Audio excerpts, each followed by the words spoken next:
اعوذ باللہ من الشیطان الرجیم بسم اللہ الرحمن الرحیم ان اللہ وملائکتہ یصلون علی النبی یا ایہا الذین آمنوا صلوا علیہ وسلموا تسلیما اللہم صلی علی سیدنا و نبینا و شفیعنا و مولانا محمد وعلی آل محمد وبارک وسلم۔ محترم خواتین و حضرات، السلام علیکم۔ پیام صبح کے ساتھ ایک بار پھر حاضر میں ہوں آپ کا میزبان انیق احمد۔ خواتین و حضرات، خصوصی پروگرام آج پیش کر رہے ہیں آپ کی خدمت میں، اور یہ ایک سیریز ہے۔ موضوع ہمارا حج ہے۔ حقیقت حج کیا ہے، فلسفہ حج کیا ہے، حکمت حج کیا ہے، فضیلت حج کیا ہے، مناسک کیا ہمیں تعلیم کرتے ہیں، اس تعلق سے یہ بات کروائیں گے۔ پھر ایک بات اور یہ بھی رکھیں گے ہم کہ مقاصد حج کیا ہیں۔ انشاءاللہ تعالیٰ آج سے ہم آغاز کر رہے ہیں اس بات کا، اور اختتام کریں گے اس سیریز کا ہم آپ کے خطبے پر۔ آپ صلی اللہ علیہ وآلہ وسلم نے جو ایک عالمگیر وصیت عطا فرمائی، اس پر یہ سیریز ختم ہوگی۔ لبیک اللہم لبیک لبیک لا شریک لک لبیک ان الحمد والنعمت لک والملک لا شریک لک۔ یہ تلبیہ کیا ہوتا ہے؟ یہ قافلے دنیا بھر سے روانہ ہو رہے ہیں، اللہ اکبر اللہ اکبر، اور پھر الحج عرفہ۔ حج جو ہے وہ عرفہ ہی میں کے قیام 9 ذی الحج کو جو 1 سیکنڈ کے لیے بھی چلا گیا عرفات میں، اس کا حج ہو گیا۔ اللہ اکبر۔ خواتین و حضرات، بات کریں گے حضرت ابراہیم علیہ السلام سے، ہم بات شروع کروائیں گے کہ آپ بیت اللہ شریف کی دیواروں کو بلند فرما رہے ہیں، آپ اور آپ کے بیٹے اسماعیل علیہ السلام کیا دعائیں مانگ رہے ہیں، ان دعاؤں پہ بات کریں گے۔ 8 ہجری میں مکہ مکرمہ فتح ہوتا ہے۔ 8 ہجری میں حج ہوا۔ مکہ مکرمہ فتح رمضان کے مہینے میں ہوا۔ مشرکین مکہ وہ بھی حج کر رہے ہیں فتح مکہ کے بعد۔ 9 ہجری میں خلیفہ اول حضرت ابوبکر صدیق رضی اللہ تعالی عنہ امیر حج بنا کر روانہ کیے جاتے ہیں۔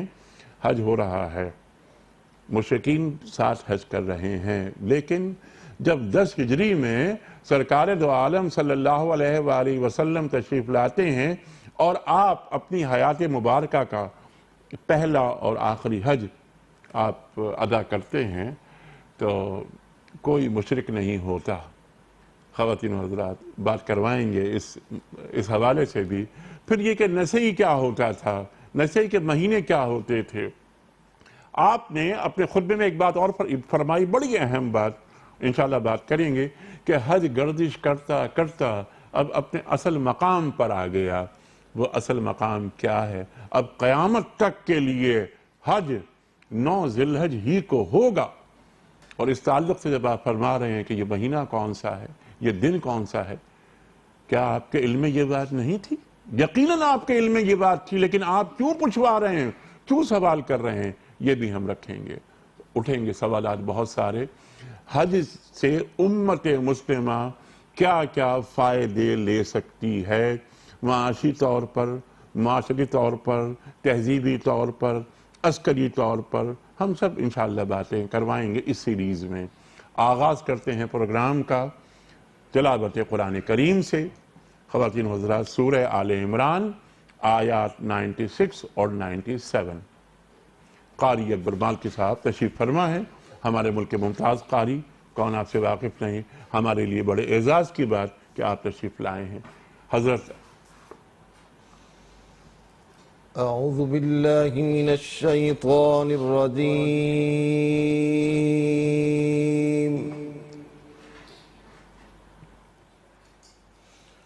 بسم اللہ الرحمن الرحیم۔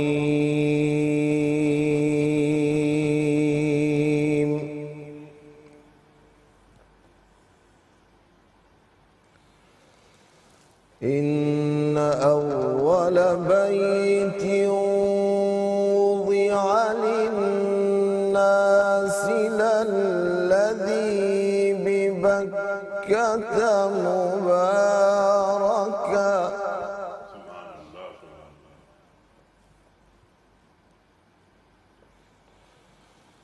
وضع للناس للذی ببکۃ ببكة مباركا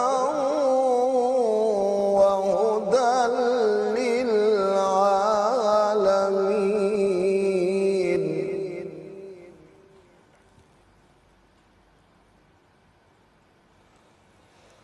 فيه آيات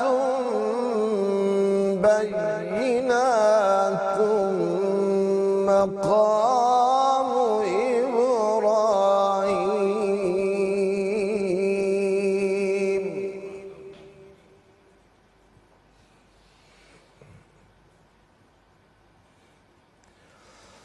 بسم الله الرحمن الرحيم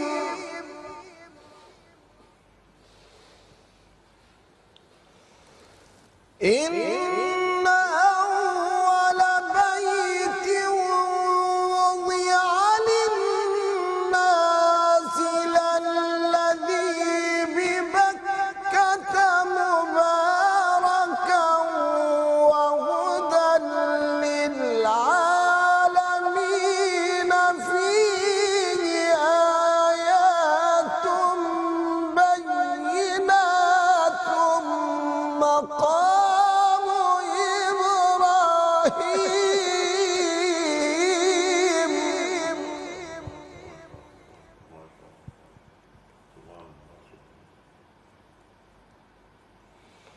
ومن دخله كان آمنا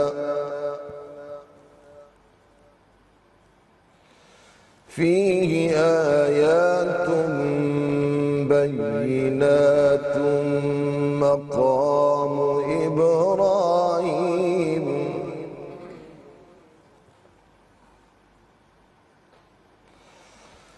إن أول بيت وضع للناس للذي ببكة مباركا وهدى للعالمين فيه آيات بينات مقام إبراهيم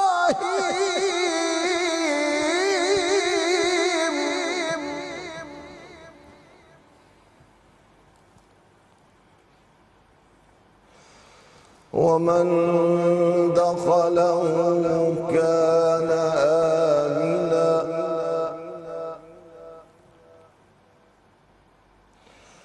ولله على الناس حج البيت من استطاع إليه سبيلا ومن كفر فإن الله غني عن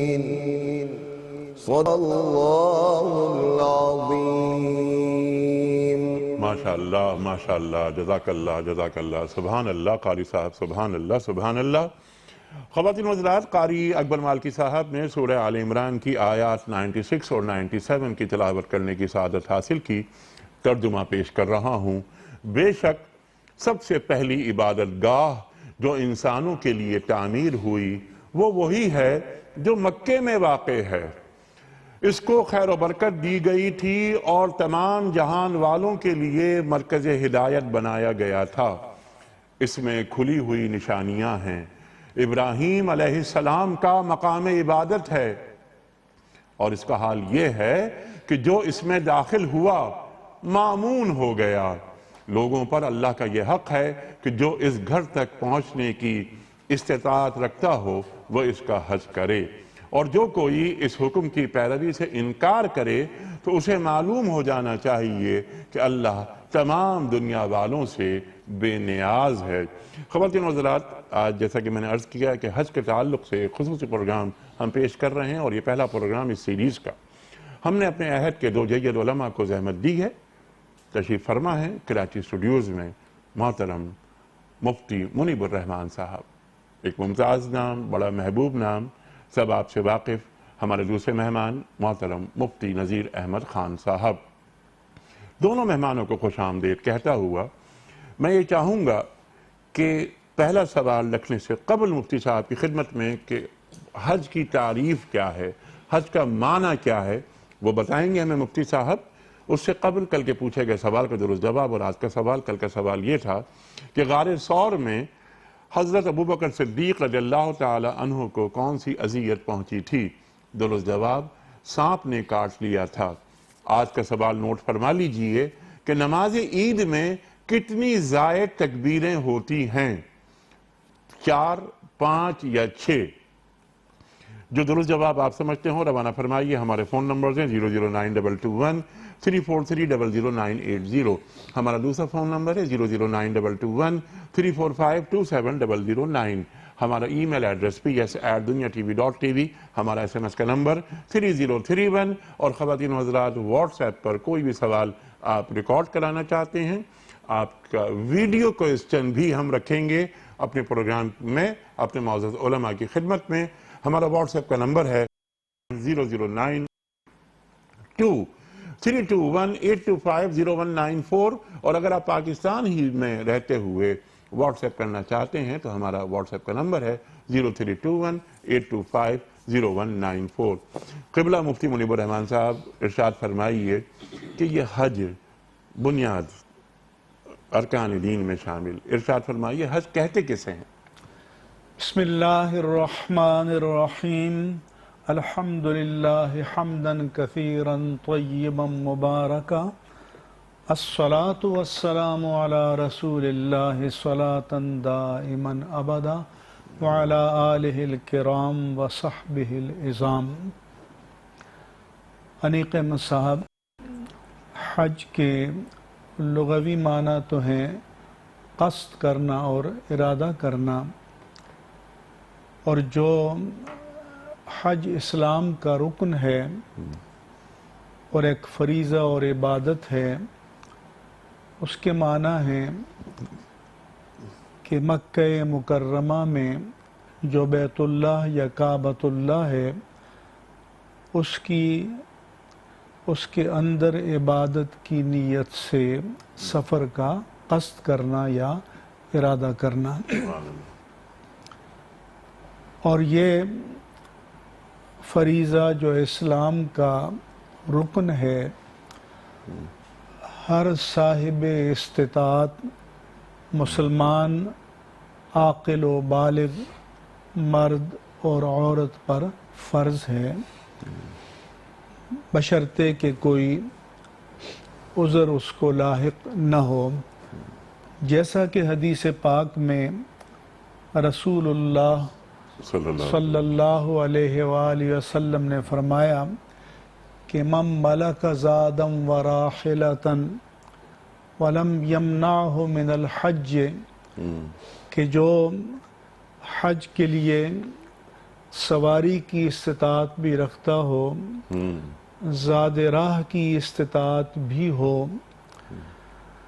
ولم یمنعہ مرض حابس، اور سلطان جائر، کہ کوئی بیماری بھی اس کو سفر سے نہ روکے، کوئی ایسی حاجت ظاہرہ بھی نہ روکے جو سفر میں رکاوٹ ہو، کوئی ظالم سلطان بھی نہ ہو کہ جس کے ظلم اور جبر کی وجہ سے راستے بند ہو چکے ہوں، اور ان تمام موانع اور رکاوٹوں کے نہ ہوتے ہوئے بھی اور تمام تر استطاعت کے ہوتے ہوئے بھی بندہ مومن حج نہ کرے، تو فلیس للہ حاجہ ان یموت یہودیا او نصرانیا، پھر اللہ کو اس سے کیا غرض کہ وہ یہودی ہو کر مرے یا نصرانی ہو کر مرے، یعنی پھر عملاً اس میں اور یہودی اور نصرانی میں کوئی فرق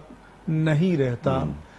اسی کو اللہ عز و جل نے قرآن میں بیان فرمایا کہ ان اول بیت وضع للناس للذی ببکہ، کہ اللہ کی زمین پر پہلا گھر جو اللہ کی عبادت کے لیے بنایا گیا وہ مکہ یا بکہ کے مقام پر ہے، وہ مبارک ہے، برکت والا ہے، وہ عالمین کے لیے ذریعہ ہدایت ہے، اس میں نشانیاں ہیں، کھلی نشانیاں ہیں، مقام ابراہیم ہے، اور جو اس میں داخل ہو گیا تو وہ بے خوف و خطر ہو گیا۔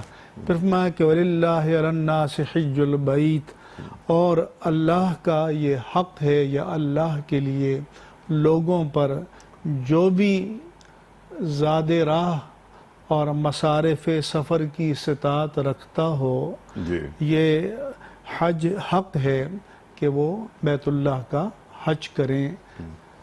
وَمَنْ كَفَرَ فَإِنَّ اللَّهَ غَنِيٌّ عَنِ الْعَالَمِينَ، لیکن جو تمام تر استطاعت کے باوجود اور کسی بھی رکاوٹ کے نہ ہونے کے باوجود حج نہ کرے اور کفران نعمت کرے یا عملاً کفر کر رہا ہے، تو اللہ تعالیٰ تمام جہانوں سے بے نیاز ہے، پھر اس کا اللہ سے کوئی بندگی کا تعلق یا رشتہ باقی نہیں رہتا۔ ٹھیک۔ تو اس لیے حج اسلامی عبادات میں ایک جامع عبادت ہے کہ جس میں جسمانی مشقتیں بھی ہیں، بدنی عبادت بھی ہے، مالی عبادت بھی ہے، سفر کی مشقت بھی ہے، اور دیگر ساری مشقتیں جو متصور ہو سکتی ہیں وہ عبادت حج میں موجود ہیں۔ اس لیے اللہ تعالیٰ نے حج کی عبادت کو اتنے غیر معمولی اجر سے نوازا کہ من حج فلم یرفس ولم یفسق رجا کیوم ولدتہ امہ، کہ جس نے حج کیا اس میں کوئی بیہودہ بات نہیں کی، سبحان اللہ، اس میں کوئی فسق و فجور نہیں کیا، اور تمام تر ارکان، واجبات، سنن، مستحبات کی رعایت کے ساتھ اور تمام تر مفسدات اور مکروہات سے بچتے ہوئے اس نے حج کیا، تو فرمایا کہ وہ گناہوں سے ایسے پاک ہو کر لوٹے گا جیسے اس دن پاک تھا جب اپنی ماں کے بطن سے پیدا ہوا تھا، سبحان اللہ۔ اور وہ مستجاب الدعوات ہو جاتا ہے کہ فرمایا کہ اذا رأیتم الحاج فمروہ ان یستغفر لکم، جب تمہاری حاجی سے، حج کرنے والے سے ملاقات ہو تو تم اس سے کہو کہ تمہارے لیے استغفار کرے۔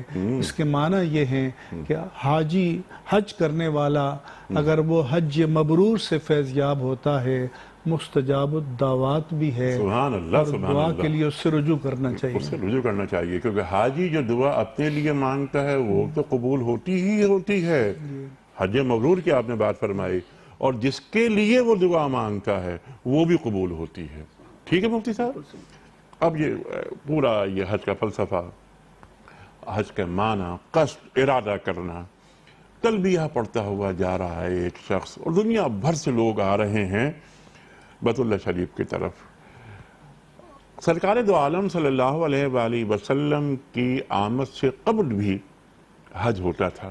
اس حج میں اور اس حج میں، فتح مکہ کے بعد والے حج میں کیا فرق ہے؟ بسم اللہ الرحمن الرحیم۔ جیسا کہ آپ نے فرمایا کہ حج پہلے بھی ہوتا تھا، جی ہاں، ان اول بیت وضع للناس، جی ہاں، ٹھیک ہے، پہلے بھی ہوتا تھا۔ حج اسلام کی آمد کے بعد بھی ہو رہا ہے۔ جی، اسلام نے حکم حج یا ارکان حج میں کوئی تبدیلی نہیں کی، ٹھیک، لیکن اصلاحات ہوئی جو مفاسد، بدعات حج کے اندر داخل ہو گئی تھی، جی ہاں، اسلام نے ان کا خاتمہ کیا۔ نمبر ایک جو خاتمہ، پچھلا جو حج تھا اس حج میں لوگ ایک بڑا، اسلام نے جس حج کو رکن اعظم قرار دیا وہ عرفے کا دن ہے، میدان عرفہ ہے، ٹھیک ہے، یہ رکن اعظم ہے حج کا۔ جو اپنے آپ کو بڑے لوگ سمجھتے تھے، بڑے لوگ سمجھتے تھے، جیسے مکے کے لوگ اپنے آپ کو بڑے باحیثیت سمجھتے تھے، وہ اپنی شان کے خلاف سمجھتے تھے انیق صاحب کہ وہ مکے سے نکل کر، حدود حرم سے نکل کر عرفات کے میدان میں حاضری دیں، ٹھیک ہے۔ اسلام نے اس کو ختم کیا۔ اسلام نے یہ حکم دیا کہ حرم اور بھی اعمال حرم کے اندر مینا بھی ہے، مشعر حرام بھی ہے، طواف بھی ہے، سعی بھی ہے، لیکن جو سب سے بڑا رکن اعظم ہے وہ میدان عرفات میں حاضری ہے، سب سے بڑا رکن اعظم قرار دیا۔ اللہ اکبر۔ نمبر 1۔ نمبر 2 جو تبدیلی ہوئی وہ یہ کہ حج کے لیے لوگ آتے تھے، پہلے بھی آتے تھے، ابھی بھی آتے تھے، لیکن 2 قسم کے لوگ ہوتے تھے۔ دنیا کمانے والے لوگ الگ ہوتے تھے اور حج کرنے والے لوگ الگ ہوتے تھے۔ تجارت، دنیا الگ تھی، دین الگ تھا، تجارت الگ تھی، عبادت الگ تھی۔ یہ دونوں جو عبادت کرنے والے تھے ان کا تعلق صرف حرم کے اندر کی عبادات سے ہوتا تھا، اور جو عبادت کے لیے نہیں آتے تھے بلکہ تجارت کے لیے آتے تھے وہ اپنے آپ کو دین کی ہر پابندی سے اپنے آپ کو آزاد سمجھتے تھے۔ ٹھیک۔ لہٰذا ہر قسم کی آوارگی بیت اللہ شریف کے باہر ہوتی تھی، عکاظ کے میدان میں، مینا کے میدان میں ہر قسم کی برائی ہوتی تھی۔ ٹھیک ہے، یہ جو فرق تھا تجارت، عبادت، دنیا اور دین، اس کا جو فرق تھا دین نے اس فرق کو ختم کیا۔ ٹھیک۔ دین نے اس فرق کو ختم کیا اور دین نے یہ کہا کہ جو عبادت کی پابندیاں ہیں، یعنی عبادت کا تصور لے کے ایک شخص حرم میں آتا ہے، حج کے لیے آتا ہے، جیسے اس کے لیے پابندیاں ہیں، اسی طرح یہی حاجی عبادت کے ساتھ اگر تجارت بھی کرے، تجارت کا قصد بھی لے کر آئے، تو عبادت کے لیے جو پابندیاں ہیں وہی پابندیاں تجارت، یعنی دونوں میں جمع کیا، اور دونوں کو جمع کر کے قرآن کریم میں ہے کہ لیس علیکم جناح ان تبتغوا فضلا من ربکم، کہ تم اپنے رب کا فضل تلاش کرو، اس بارے میں تم پر کوئی گناہ نہیں۔ لہٰذا اب جو حاجی نکلتا تھا وہ 2 چیزوں کا قصد ارادہ لے کے جاتا تھا، تجارت بھی، عبادت بھی۔ اصل مقصود عبادت ہوتی تھی، اصل مقصود حج ہوتا تھا، اور حج کے ساتھ اگر دنیا کا کوئی فائدہ شریعت کی حدود کے اندر رہتے ہوئے اگر کوئی فائدہ حاصل ہو تو دین نے اس کو ممنوع نہیں کیا۔ کیوں؟ اس لیے کہ عبادت جیسے دین کا جز، اسی طرح تجارت اگر دین کے دائرے میں ہو تو وہ بھی عین عبادت ہے۔ 2 تبدیلیاں ہوگی۔ تیسری تبدیلی، حج کے لیے جو لوگ آتے تھے، جیسے کہتے ہیں نا تجارت اور عبادت دونوں کو بالکل الگ الگ، اسی طرح کچھ لوگ آتے تھے، انہوں نے کہا تھا صرف ہم اللہ کی رضا کے لیے آ رہے ہیں، اللہ کی رضا کے لیے آ رہے ہیں، لہذا دنیا کی کوئی چیز ہم نے اپنے ساتھ نہیں رکھنی۔ ٹھیک ہے، ایون یہ کہ گفتگو بھی نہیں کرنی، گفتگو بھی نہیں کرنی، کپڑے بھی نہیں پہننے، بہت سی پابندی۔ اس میں جو ایک بڑی وہ تھی، یمن سے جو لوگ آتے تھے وہ یہ کرتے تھے کہ وہ اپنے آپ کو متوکلین کہتے تھے، اپنے آپ کو متوکلین کہتے ہیں کہ ہم اللہ کی ذات پہ، ہم نے دنیا کے وسائل سے بالکل فائدہ نہیں اٹھانا ہے، ہم نے خالصتاً اللہ پہ توکل کرنا ہے، اللہ کھلائے گا، اللہ پلائے گا، اللہ پہنائے گا، بس اس طرح گھر سے نکلتے تھے۔ جب نکلتے تھے تو پہلے تو جذبہ ہوتا تھا، آگے جا کے بھیک مانگنے پہ مجبور ہو جاتے تھے، کپڑے مانگنے پہ مجبور ہو جاتے تھے، روٹی مانگنے پہ مجبور ہو جاتے تھے۔ قرآن کریم نے کہا کہ تقوی یہ نہیں، اسباب کو ترک کرنا، اسباب کو ترک کرنا یہ توکل نہیں ہے، بلکہ اسباب کو اختیار کر کے اسباب پہ یقین نہیں بلکہ اسباب والے پہ یقین کرنا، یہ ہے توکل۔ وَتَزَوَّدُوا فَإِنَّ خَيْرَ زَادِ التَّقْوَى، تقوی، دین کی پابندی کرو، کسی منکر کا ارتکاب نہ کرو، اللہ کا اپنے آپ کو ہر حال میں پابند سمجھو، یہ ہے بہترین زاد راہ، اس کو اختیار کرو۔ تو اور بلکہ شریعت نے اس کو اصول بنا دیا کہ دیکھیں ایک شخص اللہ پہ توکل کر کے گھر سے یوں ہی نکل جائے کہ اللہ کے راستے میں جا رہا ہوں، اللہ کھلائے گا، یہ اللہ کا امتحان لینے کا تمہیں حق نہیں ہے۔ شرط یہ ہے کہ اگر زاد راہ تیرے پاس نہیں ہے تو تیرے اوپر حج فرض ہی نہیں ہے۔ ٹھیک، ہاں، سواری نہیں ہے تیرے پاس، آنے جانے کا کرایہ تیرے پاس نہیں، تیرے اوپر حج فرض ہی نہیں، رکاوٹ ہے۔ تو اس وجہ سے صاحب استطاعت، جس طرح زکوٰۃ کی فرضیت کے لیے ضروری ہے صاحب نصاب ہونا، ٹھیک ہے، حج کی فرضیت کے لیے ضروری ہے صاحب استطاعت ہونا۔ یہ میں نے کچھ اور اس کے علاوہ اور بھی اصلاحات ہیں، اور بھی اصلاحات ہیں۔ ایک بڑا جو عمل ہوتا تھا دین کے نام پہ وہ ننگا پن بھی، کہ کپڑے اتار دیتے تھے، برہنہ ہو کے، اور جب گھر میں آتے تھے تو پیچھے سے آتے تھے، آگے سے نہیں آتے تھے، ٹھیک ہے۔ اس کو میں کہتا ہوں جذباتی دین، ایک ہوتا ہے نظریاتی دین انیق صاحب، ایک ہوتا ہے جذباتی دین، اپنے دماغ میں جیسے آیا لوگ جیسے کہہ رہے ہیں اسی طرح دین پہ چلنا۔ ایک ہے مزاج اور روایت کو سامنے رکھ کے دین پہ عمل کرنا، ایک ہے شریعت کے اصولوں کو خالصتاً شریعت کو سامنے رکھ کے دین پہ عمل کرنا، یہ بہت بڑا فرق ہے۔ روایتی دین الگ، اس کے ساتھ ساتھ شریعتی کھلواڑ دین بنا دینا، کھلواڑ بنا، یہ روایت مشاعرے ہو رہے ہیں، اپنے اجداد کے واقعات بیان کیے جا رہے ہیں کہ ان کے کارنامے کہ ہمارے بڑے کیا کیا کیا کرتے تھے۔ یہ 5ویں اصلاح ہے، یہ 5ویں اصلاح۔ جی سر، جیسا کہ مفتی صاحب نے بتایا کہ قریش مکہ نے اسٹیٹس سمبل بنایا تھا اس کو، اور چونکہ وہ اپنے آپ کو بیت اللہ کا مجاور اور متولی سمجھتے تھے اور اس تولیت کعبہ کی وجہ سے اپنے لیے ایک اسپیشل اسٹیٹس انہوں نے بنا رکھا تھا، جس میں سے ایک یہ تھا کہ باقی لوگ تو عرفات جائیں گے، لیکن ہم چونکہ اشرافیہ ہیں، ایلیٹ ہیں، سپر کلاس کے لوگ ہیں، ہم مزدلفہ سے آگے نہیں جائیں گے۔ ٹھیک، تو فرمایا کہ نہیں، اللہ کی عبادت میں کوئی امتیاز، تمیز، ڈسکریشن اور تمیز امیر و غریب یا مقیم و مسافر نہیں ہے، سب پر اللہ کے قوانین کا یکساں اطلاق ہوتا ہے، لہذا جیسے اور عرفات سے لوٹیں گے تم بھی عرفات سے لوٹو۔ دوسرا یہ تھا کہ اسی طرح سے وہ حج کے اس موسم کو اپنی خاندانی، نسبی، قبائلی برتری کے لیے استعمال کرتے تھے، جیسے آپ نے اشارہ کیا کہ مشاعرے ہوتے تھے، تو اس دور کے مشاعروں کی حیثیت ایسی ہے جیسے آج کل ہمارا میڈیا ہے، کہ آپ کو پبلسٹی چاہیے تو میڈیا کی بیکنگ چاہیے، میڈیا کا سپورٹ چاہیے، میڈیا کا انسٹرومنٹ چاہیے، نمائندے چاہیے۔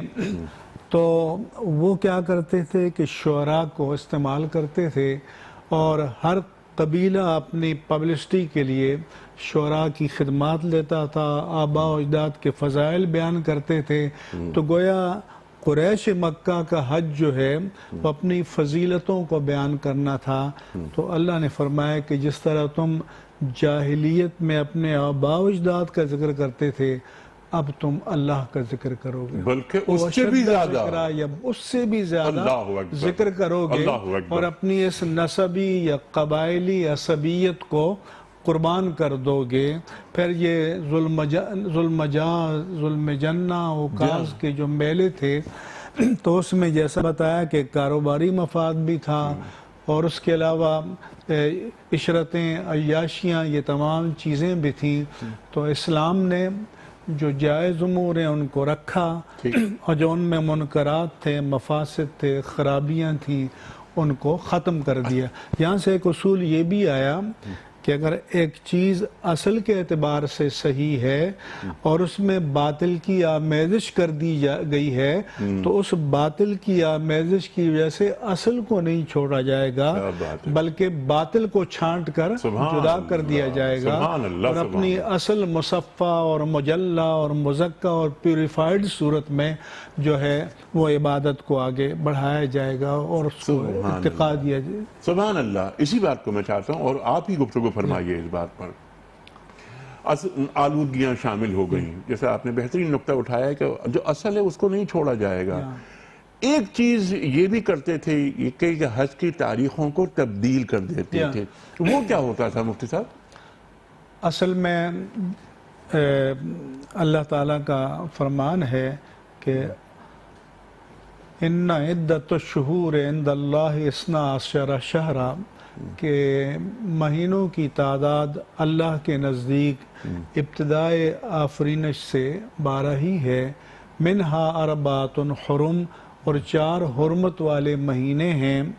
تو وہ جو 4 حرمت والے مہینے تھے، جس میں تھا کہ ذوالقعدہ، ذوالحجہ، محرم اور رجب مضر جسے کہتے تھے، کہ ان میں جنگ کرنا منع تھا، اور یہ شریعت ابراہیمی کا ایک تسلسل تھا، کنٹینیویشن تھا۔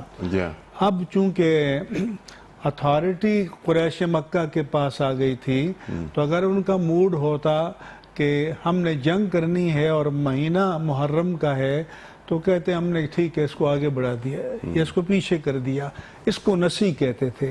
تو فرمایا کہ انما النسیء زیادۃ فی الکفر، یہ مہینے میں زیادتی کرنا یا تقدیم و تاخیر کرنا یا ترتیب میں رد و بدل کرنا، یہ زمانہ کفر کی زیادتی تھی، کہ جو قریش مکہ اور مشرکین مکہ اللہ تعالیٰ کے مقرر کردہ نظام میں تصرف کرتے تھے، مگر میرے آقا و مولا سید المرسلین صلی اللہ علیہ وآلہ وسلم جب سن 10 ہجری کو حج کرنے تشریف لائے، تو آپ نے فرمایا کہ ان الزمان قد استدار کہیئتہ یوم خلق السماوات والارض، کہ اگرچہ یہ زمانے میں مہینوں کی ترتیب میں تقدیم و تاخیر کرتے رہے، رد و بدل کرتے رہے، لیکن اللہ کی شان دیکھیے کہ گھوم پھر کر زمانہ 9 ذوالحجہ اور 10 ہجری کو اسی ترتیب کے مطابق آ گیا جو ترتیب ابتدائے آفرین سے چلی آ رہی تھی۔ سبحان اللہ۔ چنانچہ اللہ کے رسول کا جو حج ہے جی۔ نہ ان کی مشرکین کی ترتیب ڈسٹرب ہوئی، جی۔ اور اصل ترتیب بھی اللہ نے لا کر جوڑ دی، اور فرمایا کہ اب زمانہ اپنی اصل ترتیب کے مطابق گھوم پھر کر آ گیا ہے۔ اور اللہ کے رسول نے جو حج کیا وہ ابتدائے آفرینت سے جو ترتیب چلی آ رہی تھی اللہ کے تکوینی نظام میں، اس کے اعتبار سے بھی 9 ذوالحجہ تھا، اور جو مشرکین رد و بدل کرتے رہتے تھے وہ بھی لوٹ پھر کر 9 ذوالحجہ کو آ گیا، سبحان اللہ۔ اور وہی مہینہ وہی تاریخ، اور قیامت تک اب 9 ذوالحجہ کو کوئی ترتیب حج اس میں رد ہوگا، و بدل نہیں ہوگا۔ نہیں ہوگا قیامت تک۔ سبحان اللہ سبحان اللہ۔ شاید یہ اللہ کے رسول کی شان اعجاز بھی ہو جی۔ جب میں نے آپ کو نوازا، بجائے اس کے کہ ایک نظام کو دوبارہ ڈسٹرب کیا جاتا اور نیا کیلنڈر جاری کیا جاتا، تو اللہ نے فرمایا کہ میں نے اپنے تکوینی نظام سے کیلنڈر کو درست فرمایا۔ سبحان اللہ سبحان اللہ۔ جب ہم پروگرام کریں گے آخری خطبے کے حوالے سے اور حج کے تو جی جی جی دیکھیں، یہ وقت کو آگے پیچھے کرنا قرآن کریم نے بہت ہی سخت انداز میں اس پہ رد کیا ہے، بہت ہی سخت انداز میں۔ انما النسیء زیادۃ فی الکفر اور یضل بہ، بڑی سخت آیات ہیں۔ جی یہ علی صاحب ہمیں تھوڑا سا سوچنا ہے کہ اتنی سختی، اتنی سخت گفتگو قرآن نے کیوں کی؟ جی آج کے اعتبار سے اس کو سمجھانے کے لیے اگر میں یوں کہوں، جیسے آج کل اپنی کاروباری ضرورت کے لیے کبھی ہم ٹائم آگے پیچھے کر دیتے ہیں نا، تو وہ اپنے مفادات کے لیے ٹائم آگے پیچھے کرتے تھے تو اس میں دین بھی رگڑے میں آ جاتا تھا۔ جیسے ہم لوگ بھی ٹائم آگے پیچھے کرتے ہیں لیکن نمازوں کے اوقات تبدیل نہیں ہوتے ہیں۔ جیسے پچھلی حکومت نے جس طرح نمازوں جس طرح وقت کو آگے کیا، لیکن اس میں عبادات متاثر نہیں ہوئی، ٹھیک ہے؟ تو اگر اس طرح ہو تو وہ تو ٹھیک ہے، لیکن اس میں عبادات بھی اگر اس میں آ جائیں تو مشرکین مکہ جو کرتے تھے، قرآن کریم نے جس پہ سخت کیا وہ دین میں تحریف اجتہاد کے نام پہ کرتے تھے۔ اللہ اکبر۔ حضرت جو میں عرض کرنا چاہ رہا ہوں وہ یہ ہے کہ آج کل بھی جو ہمیں جس طرح پڑھایا جاتا ہے نا، یہ وہی سبق ہے جو شیطان نے مشرکین مکہ کو پڑھایا، کہ اپنی ایک ضرورت آ گئی، اپنا ایک مفاد آ گیا، اور انہوں نے اور دین رکاوٹ بن رہا ہے، حج کے ایام رکاوٹ بن رہے ہیں، بجائے اس کے کہ اپنے آپ کو دین کے تابع کرنے کے انہوں نے دین کو اپنے تابع کیا، بجائے خواہشات کو دین کے تابع کرنے کے دین کو خواہش کے تابع کیا، اور اس کو نام دیا انہوں نے اجتہاد کا۔ آج جو ہمیں پڑھایا جا رہا ہے نا کہ اجتہاد کرنے کی ضرورت ہے، ربا پہ اجتہاد کرنے کی ضرورت ہے، اس پہ اجتہاد کرنے کی ضرورت ہے، حضرت اجتہاد الگ چیز ہے، تحریف الگ چیز ہے، چونکہ یہ ایک تحریف تھی، تحریف، اس وجہ سے قرآن نے بڑی سختی سے اس پہ رد کیا ہے کہ اجتہاد کے نام پہ کبھی دین میں تحریف مت کیجیے۔ ٹھیک، سبحان اللہ سبحان دو اللہ۔ طرح کے اجتہادات ہیں، جی ایک ابلیسی اجتہاد ہے کہ جہاں پر امر باری تعالیٰ کو اجتہاد کے ذریعے رد کیا جائے، کہ اللہ نے فرمایا کہ جب میں نے تجھے حکم دیا کہ آدم کو سجدہ کرو تو تم نے کیوں نہ کیا؟ اس نے کہا کہ خلقتنی من نار و خلقتہ من طین، کہ عقلی قیاس کیا کہ اللہ تو نے مجھے آگ سے بنایا، اسے مٹی سے بنایا، آگ لطیف ہوتی ہے، مٹی کثیف ہوتی ہے، لطیف افضل ہوتا ہے، چونکہ میرا جوہر تخلیق افضل ہے تو افضل ہو کر مفضول کے سامنے کیسے سجدہ کر دوں؟ اور ایک ہوتا ہے اجتہاد مومنانہ کہ جس سے مقصد شریعت کو حاصل کیا جائے، اور انسان اپنی عقلی صلاحیت کو مقصد بندگی کو پانے کے لیے استعمال کرے، اس کو ریجیکٹ کرنے کے لیے اور رد کرنے کے لیے استعمال نہ کرے۔ تو پہلا جو باطل اجتہاد ہے وہ یقیناً ابلیس نے کیا، لہذا ضروری ہے کہ اجتہاد اچھی چیز ہے، اجتہاد ہونا چاہیے، لیکن اجتہاد کی ضرورت ہے، لیکن مراد رسول کریم صلی اللہ علیہ وآلہ وسلم کو اور حاصل کرنے کے منشاء لیے خداوندی کو ذہن میں رکھا جائے. جہاں منشاء خداوندی نہیں، جہاں مراد رسول کریم صلی اللہ علیہ وسلم نہیں پورا ہوتا ہو، وہ کون سا اجتہاد؟ سمینا و تانا کی بات ہوتی ہے. اور آپ نے بہت کی بات فرمائی کہ حج کے تعلق سے دنوں کا آگے پیچھے کر دیا جائے، یہ نہیں. میں یہ عرض کر رہا تھا کہ ہم یہ آخری خطبے کے تعلق سے ہم بات کروائیں گے، اور پھر وہ ایک خاص واقعہ آپ صلی اللہ علیہ وسلم دریافت فرما رہے ہیں کہ یہ آج تاریخ کون سی ہے، آج مہینہ کون سا ہے، بالکل صحیح. دن کون سے دن کون اور سا خطبے کی ہے. ابتدا- کیا اللہ کے رسول صلی اللہ علیہ وسلم کو یہ بات نہیں معلوم تھی؟ معلوم تھی. بالکل صحیح. اللہ اکبر. لیکن ذرا ہم آگے آتے ہیں. مفتی صاحب آپ ذرا ارشاد فرمائیے، یہ پورا پس منظر حج کا معنی مفاہیم یہ عطا فرما دیا آپ دونوں حضرات. میں چاہتا ہوں ذرا تلبیہ پہ بات فرمائیں. ایک حاجی گھر سے نکلتا ہے، ترانہ ہے زبان پر، ایک حاجی جب نکلتا ہے، لبیک اللہم لبیک لا شریک لک لبیک ان الحمد والنعمت لک والملک لا شریک لک، یہ نعرہ لگاتا ہے. ٹھیک ہے، توحید کا نعرہ ہے. جی ٹھیک ہے. اچھا، وہ نعرہ لگا رہا ہے یا کسی بات کا جواب دے رہا ہے؟ ٹھیک ہے. اور حدیث پاک میں جناب رسول کریم صلی اللہ علیہ وسلم سے پوچھا کہ افضل حج کیا ہے؟ جی آپ نے فرمایا الحج والسج. حج کے معنی ہے ایک تو ہے پڑھنا، ایک ہے چلا کے پڑھنا. ایک ہے پڑھنا اور ایک کیا ہے؟ چلا کے پڑھنا. یہ جو چلا کے پڑھنا ہے نا، یہ ہے حج. ٹھیک ہے، چلا کے پڑھنا. جب لبیک میں کہوں تو مجنونانہ انداز ہو. جی ٹھیک ہے، مجنونانہ انداز ہو، بہت ہی جتنی طاقت و پوری قوت سے میں لبیک اللہم لبیک، یہ میری زبان پہ ہو کہ میں ایک تجدید کر رہا ہوں، تجدید عہد کر رہا ہوں. اللہ تبارک و تعالیٰ سے یہ عہد کر رہا ہوں کہ اے اللہ میں ذہنی حوالے سے، عملی لحاظ سے، میری عقل، میری ہر چیز اے اللہ آپ کے دین کے تابع، اور اے اللہ میں آپ ہی کا غلام ہوں، آپ ہی کا غلام ہوں. آپ کے علاوہ اے اللہ نہ ذہنی حوالے سے، نہ عملی حوالے سے، نہ میں عقل کا غلام، نہ میں نفس کا غلام، نہ میں مخلوق کا غلام، میں کسی چیز کا غلام نہیں. میں اگر غلام ہوں تو اے اللہ میں صرف آپ کا ہوں. وہی حضرت ابراہیم علیہ السلام نے جیسے ثابت کیا اور فرمایا انی وجہت وجہی للذی فطر السماوات والارض حنیفا وما انا من المشرکین لا شریک له وبذلک امرت وانا اول المسلمین. یہ جو تصور ہے نا، یہ لبیک اللہم لبیک کے پیچھے ہے کہ ہمارا قبلہ مکہ، ہمارا قبلہ دین. ہم سوچیں گے تو دین کو سامنے رکھ کے، ہم کریں گے تو دین کو سامنے رکھ کے، ہم خاص جگہ اور خاص اعمال تک دین کے پابند نہیں ہیں، بلکہ 24 گھنٹے میرا ہر آن، میرا ہر وقت، ہر جگہ میں اللہ تبارک و تعالیٰ کے دین کا پابند ہوں. اور انا اول المسلمین کہا کہ پہلا مسلمان. کیا مطلب؟ میری جو شناخت ہے وہ مسلمان ہونے کی ہے. اور انیق صاحب ایک بات عرض کروں، دیکھیں ایک ابتدا بحیثیت انسان کے، میری ایک ابتدا حضرت آدم علیہ السلام سے، میری تاریخ، انسانیت کی تاریخ حضرت آدم علیہ السلام. لیکن میری اسلامی تاریخ کی ابتدا کہاں سے ہے؟ کہاں سے ہے؟ حضرت ابراہیم علیہ السلام سے. یہ میری اسلامی تاریخ ہے، میری اسلامی تاریخ ہے. اور یہ کہ ہوا سماکم المسلمین، ہوا سماکم المسلمین. اور اللہ اکبر. تو حضرت عرض کر رہا ہوں، میری جو اسلامی تاریخ ہے وہ حج سے ہے، اور حج کے جو اعمال ہیں یہ سراپا قربانی پہ مشتمل ہے. جی سراپا قربانی پہ.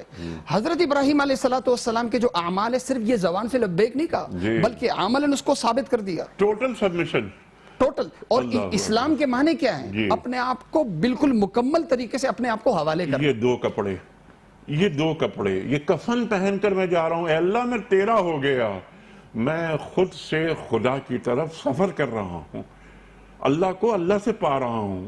اللہ اکبر، اللہ اکبر. میں چاہتا ہوں تلبیہ پہ آپ ذرا مزید بات فرمائیں. ایک موقع پر حضور نے صحابہ سے فرمایا کہ انکم لا تدعون اعما و اصم، تم کسی اندھے بہرے کو تو نہیں پکار رہے. اللہ اکبر.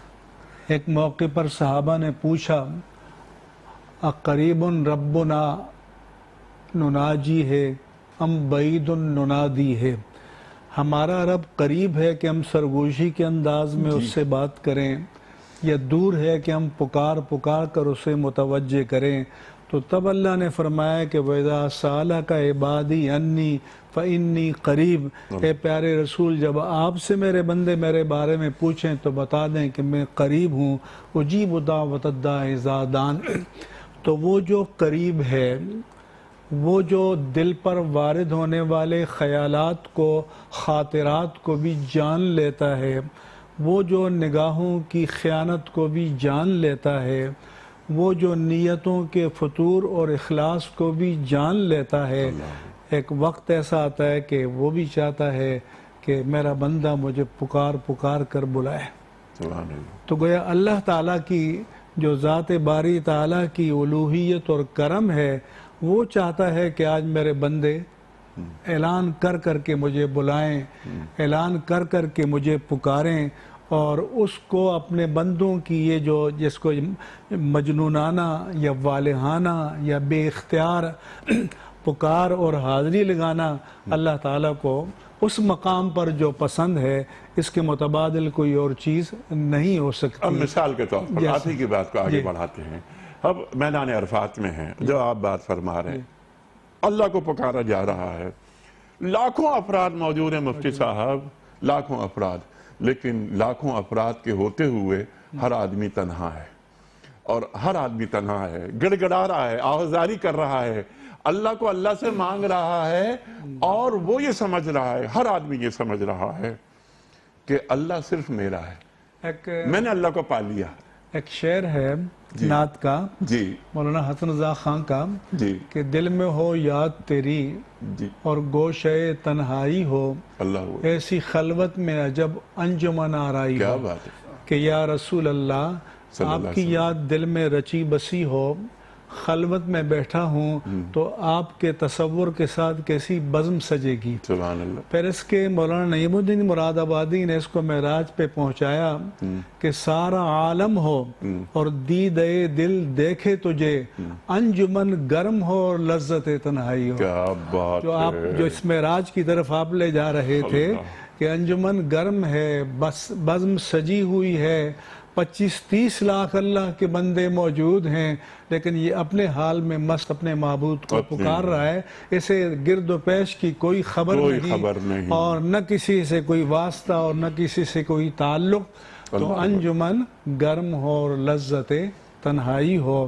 تو یہ جو معراج ہے اللہ کی بارگاہ میں حضوری اس درجے کی کہ پوری کائنات کی بزم سجی ہو، لیکن تصور صرف اس معبود برحق وحدہ لا شریک کی طرف ہو، اور کسی طرف بھی انسان کا ذہن نہ جائے، تو اللہ تعالیٰ کو یہ کیفیت بندے کی ایک مرحلہ آتا ہے کہ پسند آتی ہے، جیسا کہ ایک توبہ سے متعلق حدیث میں ہے کہ اللہ تعالیٰ نے فرشتے مقرر کر رکھے ہیں، ان للہ ملائکۃ طوافین، کہ وہ جاتے ہیں جہاں کوئی محفل ذکر برپا ہوتی ہے وہاں شریک ہو جاتے ہیں، جب واپس آتے ہیں تو اللہ پوچھتا ہے تم نے میرے بندوں کو کیسا پایا، حالانکہ وہ ان سے بہتر جانتے ہیں کہ اس کے بندے کس حال میں تھے، لیکن ایک وقت آتا ہے کہ اللہ تعالیٰ اپنے فرشتوں سے اپنے بندوں کی تعریف سننا چاہتا ہے، اور علماء کہتے ہیں کہ اس لیے سننا چاہتا ہے کہ ایک وقت پر فرشتوں نے کہا تھا کہ اتجعل فیہا من یفسد فیہا ویسفک الدماء، کہ اللہ تو اس کو یہاں خلیفہ بنائے گا جو فساد برپا کرے گا، خونریزی کرا، جس کو آج کل لوگ کہتے ہیں دہشت گردی کرے گا۔ جی تو فرشتوں نے کہا وَنَحْنُ نُسَبِّحُ بِحَمْدِكَ وَنُقَدِّسُ، ہم تیری تسبیح بیان کرتے ہیں، تیری تقدیس بیان کرتے ہیں۔ تو اللہ دکھاتا ہے کہ اے فرشتوں، تم نے ان میں صلاحیت فساد کو تو دیکھا تھا، لیکن ان کی جبینوں میں مچلنے والے سجدوں کو نہ دیکھا، اور ان کے دلوں میں جو میری بارگاہ میں حضوری کی تڑپ ہے اسے نہ دیکھا۔ تو اللہ تعالیٰ کبھی کبھی یہ کیفیت میں اپنے بندوں کی، اپنے فرشتوں اور مخلوق کو دکھانا چاہتا ہے کہ یہ چشم فلک بھی، یہ شجر و حجر بھی، یہ زمین بھی، یہ چرند اور پرند بھی، یہ ملائک بھی، ہر ذرہ کائنات گواہ ہو جائے کہ جو اللہ تعالیٰ کے مقرب محبوب بندے ہیں وہ اس کی حضوری کے لیے کتنے تڑپ رہے ہو۔ سبحان اللہ، سبحان اللہ، سبحان اللہ، سبحان اللہ۔ مفتی صاحب کلوز کر دیجئے آج کے پروگرام کو، یہ پہلا پروگرام ہم ختم کر رہے ہیں آپ کی گفتگو پر۔ پس منظر حج کا معنی، مفاہیم، پوری تاریخ وہ آپ دونوں حضرات نے عطا فرمائی۔ اب ہم آتے ہیں تلبیہ پر۔ آپ سبحان اللہ سبحان اللہ، لبیک اللہم لبیک۔ میں نے ایک سوال یہ بھی رکھا تھا، میں اس پر انشاءاللہ کل بات کراؤں گا آپ دونوں حضرات سے، کہ یہ لبیک جو ہم کہہ رہے ہیں تو ہم خود اللہ کو پکار رہے ہیں یا اللہ کی کسی پکار کا جواب دے رہے ہیں؟ اے اللہ میں حاضر ہوں، میں حاضر ہوں، اللہ نے جو مجھ سے مانگا میں نے اس کو قبول کیا، اس حکم پر میں نے سر تسلیم خم کیا۔ لیکن اب ذرا سا ہم آگے بڑھ رہے ہیں، تلبیہ ہو گیا، میں آپ جو حجاج پہنچ جاتے ہیں، احرام کے تعلق سے فرمائیے کہ یہ احرام کیا ہے، اور اس پہ کلوز کیجئے۔ کل انشاءاللہ آپ حضرات سے ہم بات کریں گے مناسک کے حوالے سے، طواف کے حوالے سے، سعی کے حوالے سے، منی کے حوالے سے، عرفات کے حوالے سے، مزدلفہ کے حوالے سے، رمی، نہر، حلق، طواف زیارت، اس پہ انشاءاللہ کل بات ہوگی۔ احرام بتا دیں کیا ہوتا ہے؟ احرام اگر میں عرض کروں تو ایک تحریمہ ہے نماز میں، جی اللہ اکبر کہتے ہیں، جی ٹھیک ہے، اللہ اکبر یہ نماز کی تکبیر تحریمہ، جی یعنی پہلا لفظ جی کہ میں ساری چیزوں کو اپنے اوپر حرام کر دیتا ہوں، جی، اور اللہ اکبر جب میں کہتا ہوں تو صرف میں خاص نماز کے اعمال کا پابند ہو جاتا سبحان اللہ سبحان ہوں۔ تو اللہ یہ حج کا تکبیر تحریمہ یہ احرام ہے۔ سبحان اللہ۔ احرام جب میں باندھ لیتا ہوں اس کا مطلب میں نے تکبیر تحریمہ پڑھ دیا، نیت کی، اس نیت کا اظہار جیسے نماز کے لیے میں نیت کرتا ہوں جی تو نیت کا اظہار تکبیر سے ہوتا ہے، ٹھیک۔ اللہ اکبر سے۔ ٹھیک۔ میں نے حج کی نیت کی، ٹھیک۔ اس حج کی نیت کے اظہار کے لیے میں احرام باندھ لیتا ہوں۔ اچھا، حج تو کے لیے گویا نیت ضروری ہے؟ جی حج کے لیے نیت ضروری ہے؟ یقیناً ضروری ہے۔ حج بغیر نیت کے؟ نیت لفظی ضروری نہیں ہے، لیکن نیت ذہنی اور قلبی حج کے معنی ہی قصد کرنے کے ہیں، سبحان حج کے معنی ہی قصد کرنے نیت کے ہیں۔ لفظی ضروری جی۔ نہیں ہے، نیت فکری حضوری، کافی پریزنس آف ہے۔ مائنڈ جسے آپ کہتے جس ہیں۔ نیت کا جو لفظ ہے، نیت کا تعلق ہی دل و دماغ سے، ٹھیک۔ ٹھیک ہے، ٹھیک۔ جو نیت کو بولنا ہے یہ الگ ہے۔ ٹھیک۔ نیت کے معنی جب حج کے معنی قصد کرنے ہیں، ٹھیک۔ اگر نیت ایک بندہ نہیں کرے گا تو وہ تو گھومنے پھرنے کے لیے جا رہا ہے۔ ٹھیک۔ ایک سیاحت میں جی ہاں۔ اور حج کی عبادت میں اگر فرق ہے تو نیت سے۔ ٹھیک ہے، بالکل۔ ہمارے ناظرین تو- کو یہ بات معلوم ہو ٹھیک ہے، جائے نا ٹھیک ہے۔ کہ منہ سے یعنی زبان سے ادا کرنا، زبان سے ادا کرنا یہ ضروری ٹھیک نہیں ہے۔ یہ ضروری نہیں ہے، ٹھیک۔ یہ ضروری، جو اصل فرض ہے وہ یہ کہ میں ذہنی طور پر اپنے آپ کو تیار کر لوں کہ میں کر کیا رہا ہوں۔ ٹھیک۔ جو ہمارے علماء نے لفظی نیت بتائی ہے وہ بھی اس لیے کہ ہمارا ذہن متوجہ ہو جائے۔ استحضار کے لیے۔ ٹھیک۔ ہاں، لیکن اصل جو روح نیت ہے وہ قلب کا ارادہ ہے ٹھیک۔ اور ذہن کا اس کی حضوری میں متوجہ ہونا ہے۔ سبحان اللہ۔ زبان سے تو اس کا اظہار کرتے ہیں۔ سبحان اللہ۔ اچھا، وہ یہی نیت صرف یہاں نہیں ہے حج میں، یہ روزے میں بھی ہے، نماز یہ نماز میں بھی ہے، ٹھیک ہے۔ دل کو مستحضر کرنے کے لیے ہم اس نیت کو بولتے ہیں۔ اصل جو ہم کہتے ہیں نا نیت ضروری ہے، تو اس کا تعلق یہاں سے ہے، ٹھیک ہے، ارادے سے۔ روزے میں اگر میں نے دل سے نیت کیا ہے، زبان سے نہیں بولا، کوئی مسئلہ نہیں، ٹھیک۔ لیکن زبان سے اظہار، ٹھیک ہے، اس کو ہم افضل کہہ دیتے ہیں دل کو متوجہ کرنے کے لیے۔ تو یہاں بھی جب حج کا جو اصل وہ ہے وہ نیت ہے، ٹھیک۔ اس نیت کا اظہار جیسے نماز میں نیت کا اظہار تکبیر تحریمہ سے ہوتا ہے، ٹھیک ہے۔ حج میں اس نیت کا جو اندر جو ذہنی طور پر میں تیار ہو رہا ہوں اس کا اظہار میں احرام سے کرتا ہوں، سبحان لہذا جب احرام سے میں نے کر لیا میرا حج شروع۔ سبحان اللہ۔ اچھا، یہ بھی ہو سکتا ہے، یہ بھی ہو سکتا ہے کہ میں نے احرام باندھا، ٹھیک ہے، احرام باندھا اور میں نے ابھی نیت نہیں کی، ٹھیک۔ ٹھیک ہے، میں نے ابھی نیت نہیں کی، ٹھیک۔ تو احرام اور نیت اگر میں بعد میں کر دوں کسی وجہ سے، جی ہاں۔ کسی وجہ سے، تو یہ بھی کیا جا سکتا ہے۔ ٹھیک۔ چادریں احرام نہیں ہے، چادریں لباس احرام ہے، سبحان اللہ۔ سبحان اور جو احرام ہے وہ قلبی نیت، ذہنی اور فکری ارادے کا نام ہے۔ سبحان اللہ سبحان اللہ۔ مفتی صاحب میں آپ کا بڑا شکر گزار، قاری اکبر مالکی صاحب بڑا ممنون آپ تشریف لائے، مفتی نذیر صاحب بڑا شکر گزار۔ خواتین و حضرات، یہ حج کے حوالے سے فلسفہ حج، حکمت حج، فضیلت حج، مقاصد حج، اس پر تفصیلاً بات ہم کروائیں گے۔ پہلا پروگرام ہم نے آج آپ کی خدمت میں پیش کیا، پس منظر پورا حج پہلے کیسا ہوتا تھا، سرکار دو عالم صلی اللہ علیہ وآلہ وسلم کی آمد کے بعد اور فتح مکہ کے بعد جس میں تبدیلیاں آئیں جو حج کی ادائیگی میں، اس میں یعنی اصلاحات جو ہوئیں، مفتی صاحب نے بہت اچھی بات فرمائی کہ جو اصلاحات ہوئیں وہ کیا کیا ہوئیں، اس پر گفتگو ہوئی، تلبیہ پر گفتگو ہوئی، احرام پر ہم نے بات کروائی اپنے معزز علماء سے۔ انشاءاللہ انہی علماء کے ساتھ کل پھر ہم حاضر ہوں گے اور کل ہم بات کروائیں گے انشاءاللہ تعالی کہ یہ طواف کیا ہوتا ہے، یعنی اللہ تعالیٰ کیوں یہ چکر لگوا رہا ہے، کہ کیا اس لیے کہ تم کہیں پر بھی ہو گھوم پھر کر آنا تمہیں یہی ہے، کیا اس لیے کہ دیکھو یہاں سے اٹھنے والی ہر آواز کی تمہیں پیروی کرنی ہے، صحیح کیوں صحیح کروا رہا ہے اللہ؟ کیا اس لیے کروا رہا ہے کہ زندگی بھر دین حق کے لیے کوشش کرتے رہنا ہے۔ خواتین و حضرات، پھر منی کی طرف روانگی ہوتی ہے، یہ حجاج منی جاتے ہیں، پھر منی سے عرفات، عرفات سے مزدلفہ، مزدلفہ سے وہ کھلے آسمان کے نیچے مزدلفہ پہ اللہ اکبر، صبح ہی صبح روانگی ہو رہی ہے، کنکریاں رات کو جمع کر لی گئی ہیں، اب رمی ہوگی، اللہ اکبر، اس کے بعد واپس آئیں گے، نہر ہوگا، قربانی ہوگی، اس کے بعد بال کٹوائے جائیں گے یا قصر ہوگا، پھر طواف زیارت، ایک ایک مناسک پر ہم بات کروائیں گے اپنے معزز علماء سے۔ خواتین و حضرات، بقیہ مکمل ہوا آج کے پروگرام کا کوئز۔ کل کا سوال یہ تھا کہ غار ثور میں حضرت ابو بکر صدیق رضی اللہ تعالی عنہ کو کون سی اذیت پہنچی تھی؟ درست جواب، سانپ نے کاٹ لیا تھا۔ آج کا سوال نوٹ فرما لیجئے، نماز عید میں کتنی تکبیریں زائد ہوتی ہیں؟ 4، 5 یا 6؟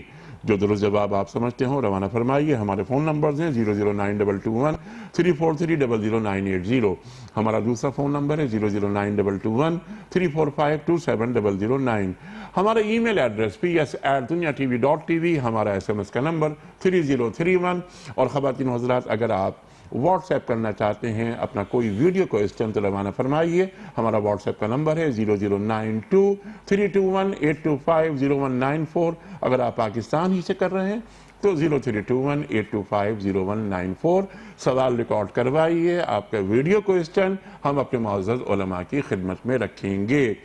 خواتین و حضرات، وقت قرآن اندازی کا، قبلہ مفتی منیب الرحمان صاحب ایک پرچی نکال کر آپ اعلان فرما دیجئے کہ کوئز کا صحیح جواب بتانے کے نتیجے میں ہم تحفہ کسے بھیج رہے ہیں؟ محمد اشرف کراچی۔ محمد اشرف صاحب کراچی سے، آپ کو بہت مبارک ہو۔ اختتام ہوتا ہے پیام صبح کا روزانہ ایک قول پر، اور وہ قول ہوتا ہے صاحب نہج البلاغہ امیر المومنین حضرت علی مرتضیٰ کرم اللہ وجہہ کا۔ آپ فرماتے ہیں کہ بدترین افعال وہ ہیں جو گناہوں کی طرف لے جائیں، بدترین افعال وہ ہیں جو گناہوں کی طرف لے جائیں۔ کل تک کے لیے اپنے میزبان انیق احمد کو خدا حافظ، انشاءاللہ کل ملیں گے۔